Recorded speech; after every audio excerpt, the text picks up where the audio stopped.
2008, Scott Douglas and his brother-in-law Rich St. Pierre were fishing in their boat called the Queen Bee off the coast of Nantucket. That's when rough seas tipped the boat to its side and flung the two men overboard. They were able to swim to shore, but they thought their boat was lost forever. That was until last week when the Queen Bee turned up in a place no one would ever expect. Over 3,500 miles away off the coast of Spain. Here to share their incredible story is Scott and Rich. Good morning to both of you. Thank you very much for being here. So take me back. A couple of years ago, you guys are in this fishing boat. You're enjoying a day out on the sea. Terrible waves come about. The Queen Bee tosses you.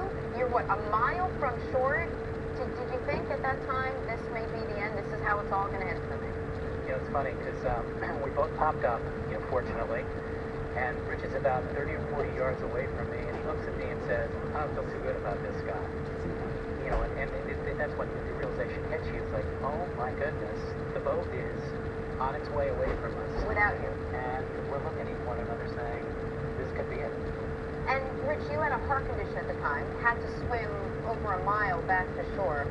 Couldn't have been good news for you, the prospects of getting to shore at that point. Well, I think it was a lot better prepared for it since I already had the operation than I would have been before I had it.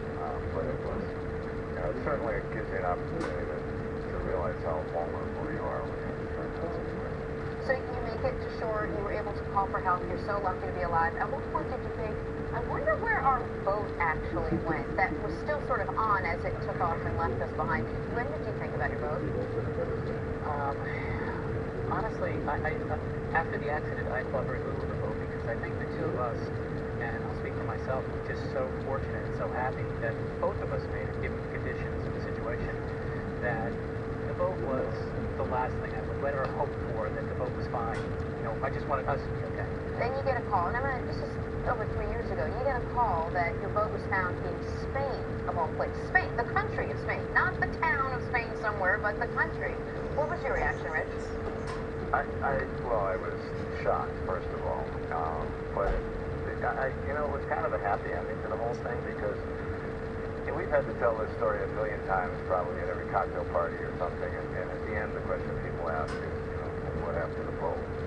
And there's all sorts of theories, most of them bad, right. But this was, I don't know, I think it was added more or less a happy ending to the whole thing. Well, speaking of happy endings, I want to really quickly run this if we have time. Brian Williams on Nightly News had some fun with there once was a boat from Nantucket.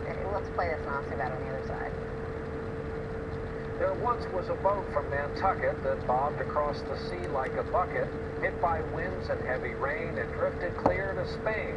Now they must decide whether to chuck it. Did you? Come on. I mean, I guess now that you're all healthy, we can make light of the fact. All in all, we're so happy that you guys are doing it. And you're both fishing again. Oh, yeah. And you're fishing in Nantucket. Yeah. You're a brave man, Rich. Scott Douglas and Rich St. Pierre, we thank you so much for telling your story again. It's nice to have you here.